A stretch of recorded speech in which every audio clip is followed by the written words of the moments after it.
ভাষা দিবসে মিলল না দুই বাংলা, মন খারাপ নিয়েই ফ্যাকাশে মুখ নিয়েই ফিরলেন ভাষা প্রেমী মানুষেরা।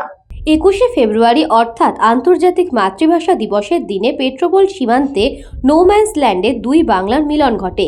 দুই দেশের প্রতিনিধিরা একে অপরের মধ্যে সৌহার্দ্য বিনিময়ের মধ্যে দিয়ে ভাষা দিবসের উদযাপন করে থাকেন। দুই দেশের মানুষ সেই সৌহার্দ্য বিনিময় দাঁড়িয়ে থেকে উপভোগ করতেন এবং দুই বাংলার মিলনের সাক্ষী থাকতেন। হাসিনা সরকারের পতনের পর গত বছর থেকে চিত্রটা বদলেছে। দুই বাংলার মিলন হয়নি নোম্যান্স ল্যান্ডে, তবে গত বছর ভারতীয় ভূখণ্ডে বনগাঁ পঞ্চায়েত সমিতির পক্ষ থেকে ভাষা দিবস উদযাপন অনুষ্ঠানের আয়োজন করা হয়েছিল, কিন্তু এবছর সেই আয়োজনও নেই। আর তাতেই মন খারাপ ভাষাপ্রেমী মানুষদের। দূর দূরান্ত থেকে যারা দুই বাংলার মিলন দেখতে এসেছিল তারা ফ্যাকাশে মুখ নিয়ে বাড়ি ফিরছেন। দুই বাংলার মিলন দেখতে না পেয়ে ভারাক্রান্ত গলায় তারা আশা রাখছেন আগামী দিনে দুই বাংলার মিলন ঘটবে। উদ্দেশ্যে আসা দুই দেশের মানুষ ভাষা নিয়ে গর্বিত ফিল করবে এবং সেটাকে খুব আনন্দে উদযাপন করবে। আজকে বিশ্ব ভাষা দিবস, সেটা উদযাপন করবে বলেই আমাদের আশা। কিন্তু এসে দেখতে পাচ্ছি যে না, দুই দেশের মধ্যে একটা বিচ্ছেদ বা একটা তার কাটা রয়েছে আর কি। এখন না, আগে খুবই সুসম্পর্ক ছিল, আর আশা করছি যে খুবই শীঘ্রই সেই সুসম্পর্ক আবার গড়ে উঠবে এবং দুই দেশের সেই মিলন হবে। আমরা বাঙালি বলে গর্বিত, বাংলা ভাষাতে কথা বলি বলে গর্বিত। বাংলা ভাষার একটা আন্তর্জাতিক মান মর্যাদা রয়েছে, এই ভাষাকে নিয়ে আমরা খুবই গর্ববোধ করি। সুতরাং সেই গর্ববোধটাকে আমরা যদি পালন করতে না পারি দুই দেশ মিলে, এটা বিশাল বা খুবই একটা কষ্টকর ব্যাপার বা বেদনাদায়ক ব্যাপার। তো আশা করছি যে এই বেদনাটা থাকবে না আগে, এবং খুব শীঘ্রই কিছু রাজনৈতিক বা ওই দেশে কিছু পরিবর্তন হয়েছে, এদেশেও পরিবর্তন হয়েছে, সব মিলিয়ে এটাকে ঠিক করে নেওয়া হবে। এবং মানুষ যারা বাংলা ভাষায় কথা বলে, যারা বাঙালি সে যে কোনো ধর্মেরই হোক, তারা আবার সেই মিলেমিশে সেই বাংলা ভাষাকে গর্বের সাথে উচ্চারণ করে মাথা উঁচু করে এই দিনটাকে আনন্দে আবার প্রকাশ করবে। পেট্রোপোল বন্দরে এসছি আমরা আমাদের বাঙালি ভাষাকে পালন করব বলে। ওপার বাংলারও কিছু শিল্পী অতিথি তাদের আসার কথা এবং এপার বাংলা থেকেও আসার কথা, কিন্তু যেহেতু দুই দেশের মধ্যে একটা টানাপোড়েন চলছে, সেই জন্য এবছর এটা বন্ধ রাখা হয়েছে। মানে পেট্রোপোলে বন্ধ রাখা হয়েছে।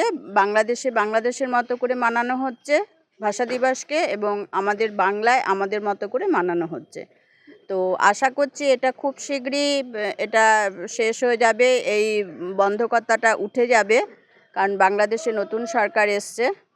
আর আশা করছি আগামী বছর আমরা এই দিনে ওপার বাংলা এবং এপার বাংলা একসাথেই ভাষা দিবসকে পালন করতে পারবো। আন্তর্জাতিক মাতৃভাষা দিবস 21শে ফেব্রুয়ারি, সালাম, বরকত, জব্বর, রফিকদের রক্তের বিনিময়ে এই যে ভাষায় আজকে কথা বলছি, এই ভাষার স্বাধীনতাটা পেয়েছি।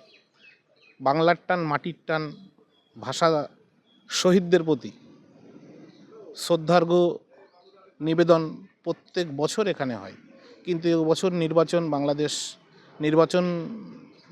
নির্বাচন শেষ হলো, অস্থির পরিস্থিতি, সেই জন্যই প্রোগ্রামটা হচ্ছে না। তবুও আবারও বলি, সালাম, বরকত, জব্বর, রফিকের যে রক্তের বিনিময়ে এই ভাষা, তার টানেই এসেছি।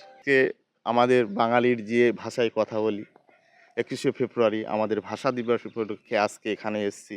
কিন্তু এখানে এসে খুবই মর্মান্তিক দুঃখিত, কারণ বিগত দিনে এখানে একটা উৎসব পালিত হয়, দুই দেশের মধ্যে একটা মিলন হয় বিভিন্ন প্রোগ্রামের মধ্যে দিয়ে। আজকে এখানে এসে দেখতে পাচ্ছি কোনো লোকজন নেই, কোনো অনুষ্ঠান নেই, কিছুই হচ্ছে না।